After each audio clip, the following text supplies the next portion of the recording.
va iniciar-se en una proposta que la Mariona Mas i en David Rodríguez em van venir a trobar un dia a la Coral per plantejar aquest projecte i realment ha estat molt bonic perquè l'hem vist néixer de zero, és a dir, vam rebre unes melodies d'una cantant de Moçambic, veritat, i després també del Senegal, que ens oferia una sèrie de melodies que havíem de transcriure.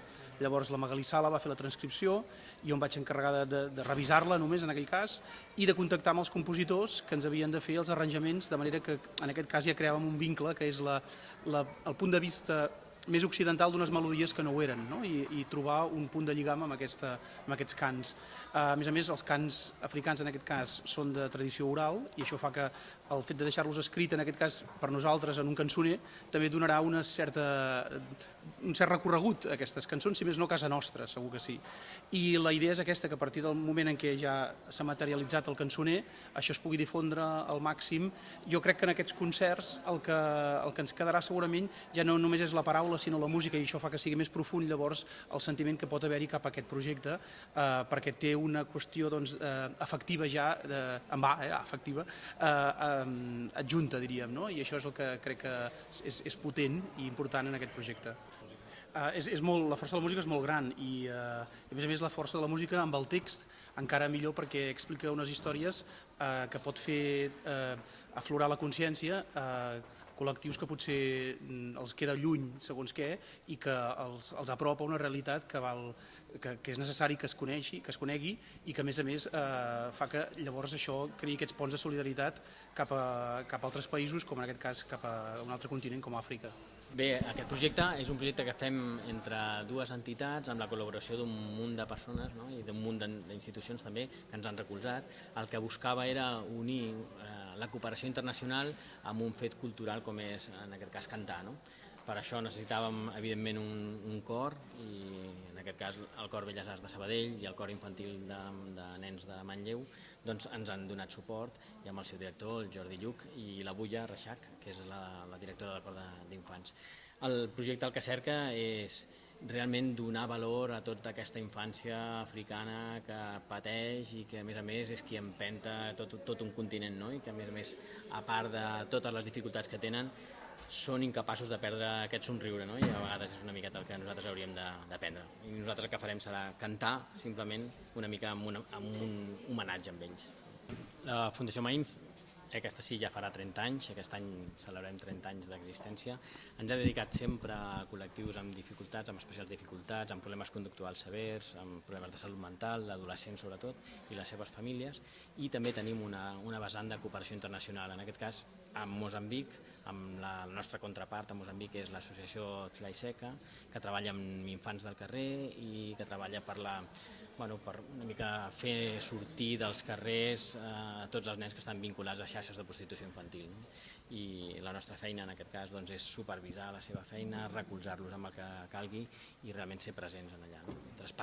D'alguna manera traspassar aquest saber que nosaltres hem pogut tenir aquí cap allà i aprofitar tot el seu saber i portar-lo cap aquí, que moltes vegades és molt.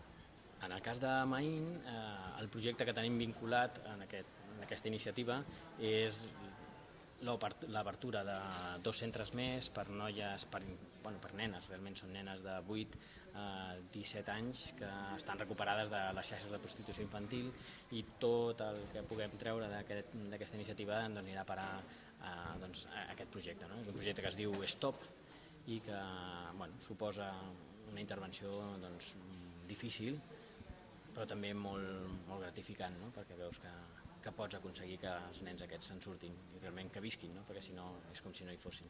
A veure, jo penso que ha sigut una iniciativa de dues entitats, o sigui, Maín i l'Associació Afrocatalana, i que a més els uneix, juntament amb el Jordi Lluc, la passió per la música.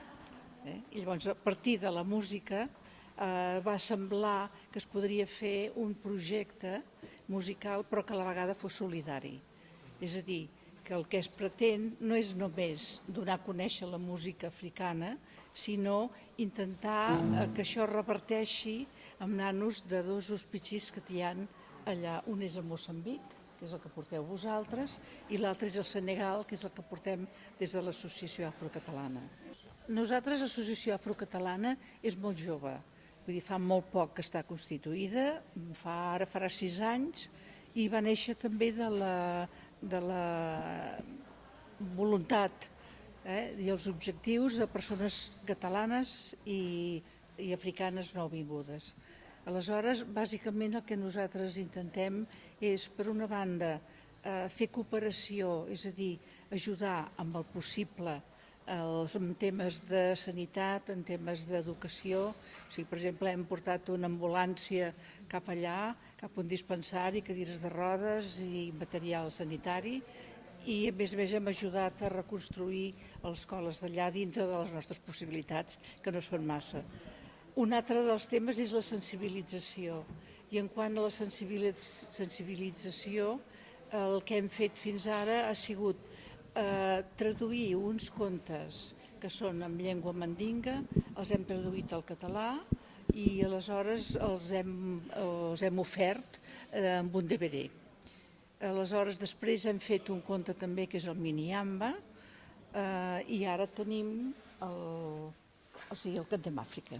L'Afrocatalana nosaltres dedicarem tots els esforços possibles, tant materials com el que arribi, o sigui, amb la Joades Orfelenc, que és un hospici on es recullen nanos del carrer també.